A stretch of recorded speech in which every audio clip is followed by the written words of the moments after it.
결혼한 지 5년이 지나 해경궁 홍 씨가 15살이 되던 해 남편 사도세자를 못마땅하게 여기던 시아버지 영조가 엄청난 선언을 합니다. 대체 영조가 어떤 선언을 했을까요?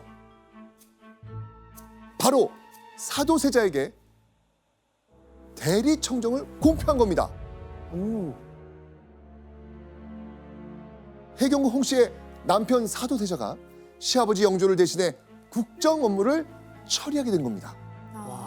와, 이건 왕의 역할에 버금가는 엄청나게 중요한 일이잖아요. 그쵸. 네. 교수님, 그러면 영조는 왜 갑자기 그 사도세자한테 그 대리청정을 맡긴 거죠? 일단은 세자가 너무 잡기에 빠져가지고 시간을 허비한다고 보고 차라리 대리청정을 시키면 국가의 업무를 관장해야 하기 때문에 시간이 정말 없거든요. 또 한 가지는 그러니까 너도 이제 성인이 되었고 이 나라의 세자이니까 좀 책임감을 느끼고 네가 할 거를 하거라. 그렇게 강제로 아마 했던 것 같아요. 여전히 영조는 사도세자의 행동이 마음에 들진 않았지만 아들에게 마지막 기회를 주기로 한 거죠. 자, 그렇다면 영조의 기대 반, 의심 반의 눈초를 받으면서 대리청정을 시작한 사도세자. 갑자기 받게 된 임무 잘 해냈을까요? 아니 잘할 수 없지 안 않아요? 되지, 안 되지. 훈련이 안 되어 있는데? 저 예를 들면 저는 또 반대로 좀 운동에 너무 관심이 있는데 아버지께서는 공부에 좀 뜻이 있으셔가지고 저를 억지로 막 공부시키신 적이 있는데 그냥 계속 졸고 안 돼요. 스트레스 받고 막. 네. 생각보다 잘합니다. 그래요? 잘해요. 역시. 역시 다르구나. 다르다. 예. 잘하는구나.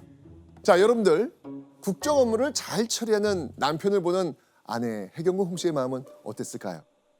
역시 우리 남편. 뿌듯하고. 역시. 안심하죠. 이제. 이런 남편을 보면서 뿌듯함을 느끼지 않았을까요? 자, 그리고 남편 사도세자가 대리청정을 시작하고 1년 뒤인 1752년 가을 해경궁 홍 씨가 뿌듯할 만한 일이 또 일어납니다.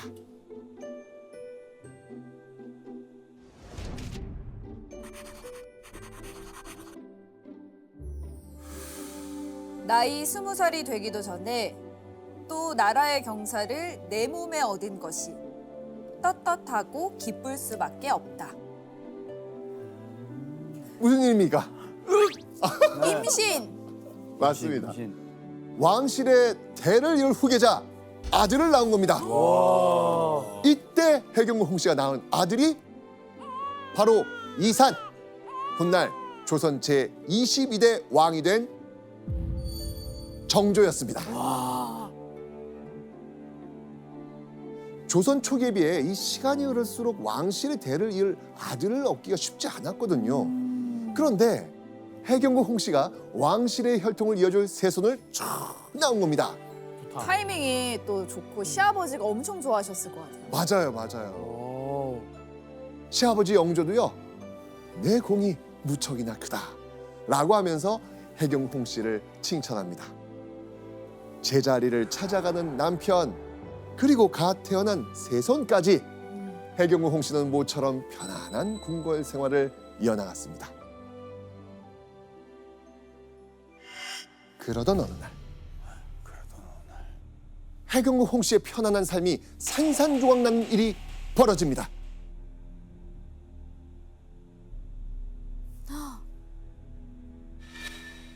내가 그때 사람의 머리 벤 것을 어. 처음 보았는데 흉하고 놀랍기가 이를 데 없었다.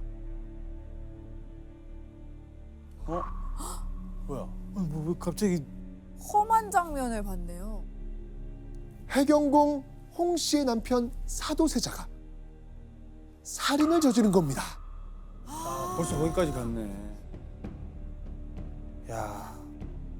사도세자는요 한 내관의 목을 베어서 피가 철철 흐르는 머리를 아내인 해경궁 홍 씨에게 들이민 겁니다. 자, 그런데 사도세자는 대체 왜 살인까지 저지르는 이런 지경에 이르렀을까요? 사도세자는요 이 무렵 심각한 병을 하나 앓고 있었습니다. 아. 자, 어떤 병인지 기억나세요? 예. 어떤 거예요?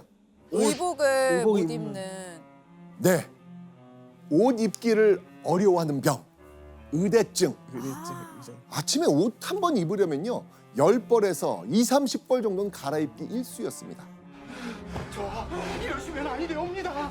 저 용서가 더 이상 없사옵니다. 살해당한 내관 역시 사도세자가 옷을 갈아입다 홧김에 살해한 겁니다. 그냥 정신적으로 좀 문제가 있었던 그렇죠. 상황인 거잖아요. 맞아. 당시 사도세자의 광증이 아주 심각해진 상태였어요. 그 뿌리를 보면 영조가 이제 세자를 통해서 대리 청정도 하고 일을 시키는 건 좋은데 문제는 세자가 실수할 때가 있잖아요. 그러면 그냥 조용히 불러서 훈계하는 게 아니고 문무백관이 보는 앞에서 공개적으로 망신을 주고 혼을 냅니다. 이게 몇 번 반복하다 보니까 너무 스트레스가 커지고 정신 강박이 생기겠죠. 그러다 보니까 지금 말씀하신 것처럼 의대증 때문에 사람을 죽이지를 않나. 그리고 앞에 있는 우물 속에 뛰어 들어가서 죽으려고 하지를 않나. 당시 굉장히 정신적으로 불안정한 상태였던 건 분명해 보입니다. 아들도 있는데 어떻게? 궁궐에서 끔찍한 살인까지 저지른 남편을 보면서 해경궁 씨는 그저 두려움에 떨 수밖에 없었습니다. 남편 사도세자가 대리청정을 시작하고 이제는 안정적인 미래만 그리면 될 줄 알았는데 해경궁 홍 씨의 기대가 무참히 짓밟히고 만 거죠.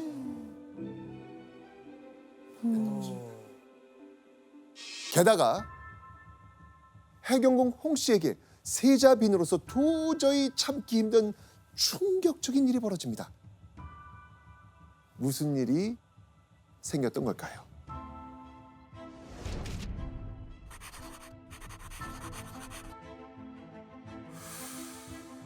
서 있는 내게 바둑판을 던져 내 왼쪽 눈이 상하였다. 하마터면 눈망울이 빠질 뻔한 것을 다행히 그 지경은 면하였다. 사도세자가 바둑판을 던진 겁니다. 말 그대로 가정폭력. 이제는 해경궁 씨한테까지. 그렇죠. 사도세자는요 하던 일이 자기 뜻대로 되지 않는다면서 순간의 화를 참지 못하고 해경궁 홍 씨에게 바둑판을 집어던진 거였습니다. 눈망울이 빠질 뻔했다고 말할 정도니까 바둑판을 얼마나 세게 던진 거예요. 아랫사람들에게 하던 남편의 폭력적 행동이 이제는 아내 해경궁 홍 씨에게까지 시작된 겁니다.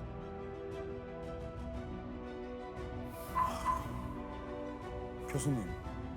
근데 이 정도 상황이면 뭔가 좀 주변에 도움을 요청하거나 누군가한테라도 이 사실을 좀 알려야 되는 거 아닌가요? 근데 지금처럼 무슨 뭐 상담사가 있는 것도 아니고요. 당시 이거를 호소할 대상은 가장 힘이 강한 시아버지 영조뿐인데 남편이 저한테 또 이렇게 폭력을 했어요 라고 만약에 일러 바친다면 역효과가 날 수도 있겠죠. 자기 남편을 더 미워할 수도 있고. 그러니까 당시 해경궁 홍 씨는 그런 폭력을 당하고도 속으로 앓을 수밖에 없었죠. 소가리를 진짜 많이 했을 것 같아요.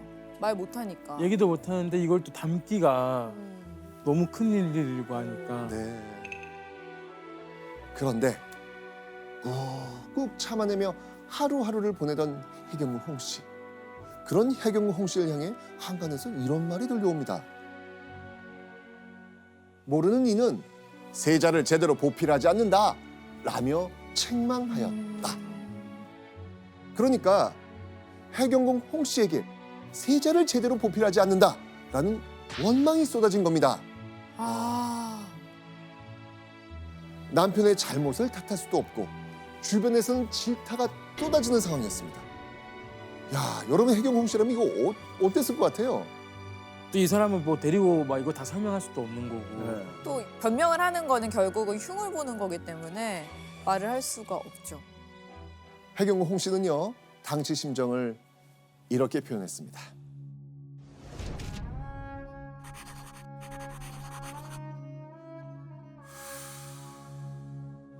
그저 세상을 만난 바가 기구하니 서글프고 서글프구나. 해경궁 홍 씨는요, 기구하고도 서글픈 자신의 운명을 탓하면서 그저 이 시간이 잘 지나가기만을 간절히 바랬습니다. 선생님, 네. 근데 해경궁 홍 씨의 아버지는 으흠. 직책도 굉장히 높은 사람이었잖아요. 근데 왜 가만히 있었던 거예요? 그러니까 아무 말도 안 하고 지켜본 거 아니에요, 그냥 계속? 근데 해경궁 홍 씨의 아버지 홍봉안이 나설 수 없었던 이유가 있었어요. 보시죠. 잘못되면 공연히 그것을 고에 바친 탓을 하며 자칫 자녀들까지 어찌 될 줄 모를 일이라. 그러니까 영조에게 사도세자가 이상한 일들을 지금 벌이고 있습니다 라는 사실을 고에 바쳤다가 혹시라도 사도세자가 그 사실을 알게 되면 자신의 딸인 해경궁 홍 씨와 세손 정조에게까지 화가 미칠 수 있다고 생각한 거죠.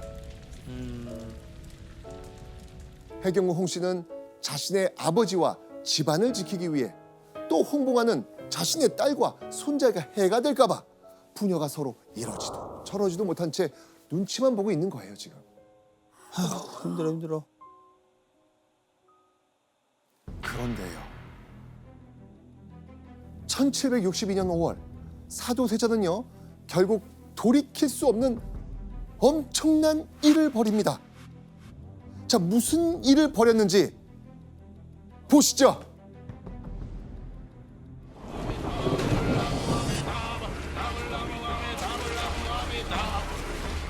무슨 일이냐? 지금 저하께서 칼을 들고 경희궁으로 가십니다. 영조가 있는 경희궁. 아버지한테요? 아버지를 죽이러 가는 거죠.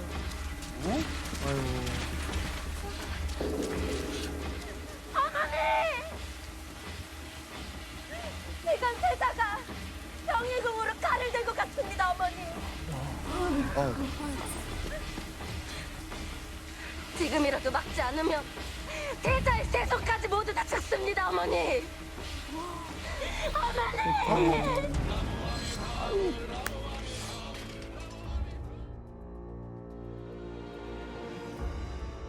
진짜 큰일이다.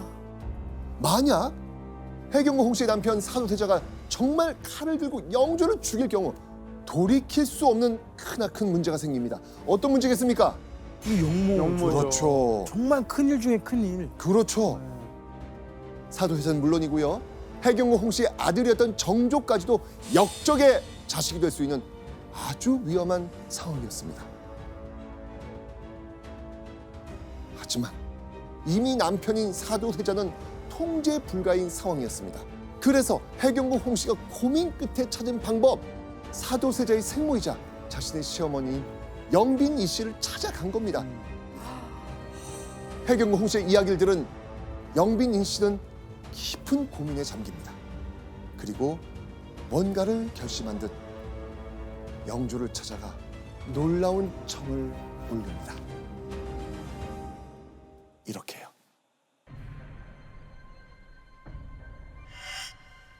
옥체를 보호하고 세손을 건져 종사를 평안히 하는 일이 뿔싸우니 대처분을 하소서. 오.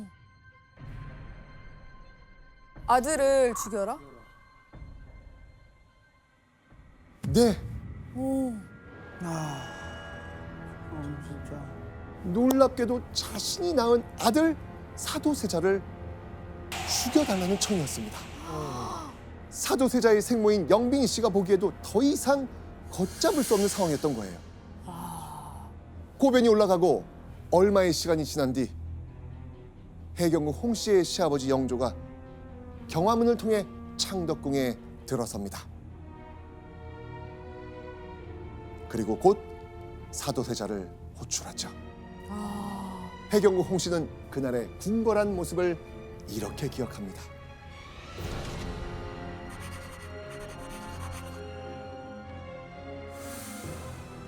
호련까치가 무수히 경춘전을 에워싸고 울었다. 이것이 어떤 징조인지 괴이하였다. 무수히 많은 까치가 우는 기이한 징조를 보며 해경궁 홍 씨는 두려움에 떨었습니다. 그로부터 몇 시간 뒤 분노한 시아버지 영조의 목소리가 궁궐 안에 울려 퍼집니다.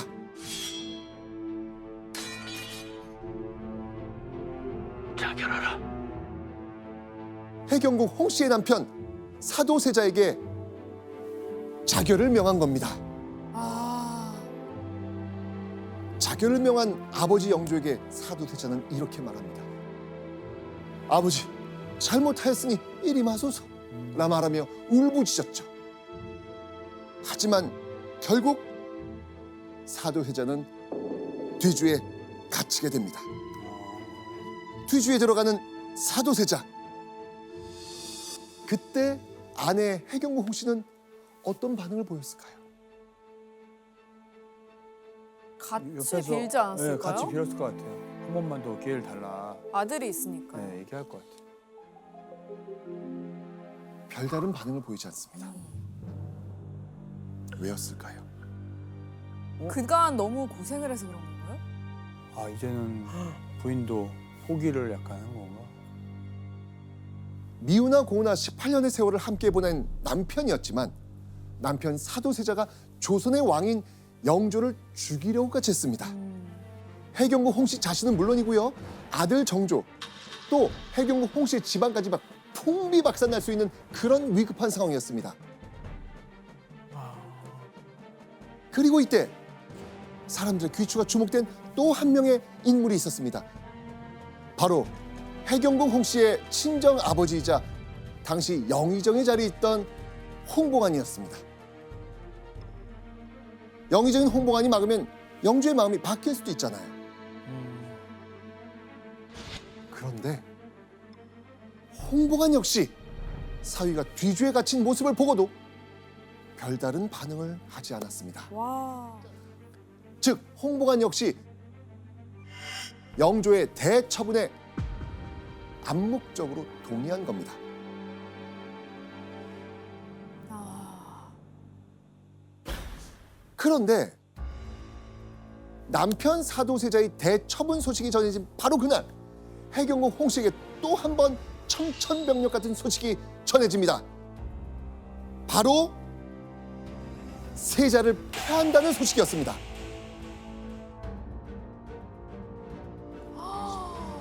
세자를 패한다. 이게 어떤 의미일 것 같아요? 그러면 아들도 위험해지는 거잖아요. 본인도 위험하고. 위험해지고. 그렇죠. 아, 이 말은요. 세자빈이었던 해경궁 홍씨도 하루아침에 폐세자빈, 즉 일반인 신분이 된다는 겁니다. 게다가요. 폐세자빈이 됐으니 아들과 함께 궁 밖으로 나가라는 명령까지 듣게 됩니다. 자, 이 소식을 들은 해경궁 홍씨의 심정이 어땠을까요? 하늘이 무너지는 상황이죠. 그러니까 다 무너지죠. 왜냐면은 어떻게든 보호하려고 했던 그 아들의 미래도 어쨌든 다 무너지게 되는 거니까. 맞습니다. 남편을 고발해서라도 지키려고 했던 그 아들마저 지키지 못한 겁니다. 심지어 해경궁 홍씨는요, 궁을 나가다가 충격으로 혼절까지 합니다.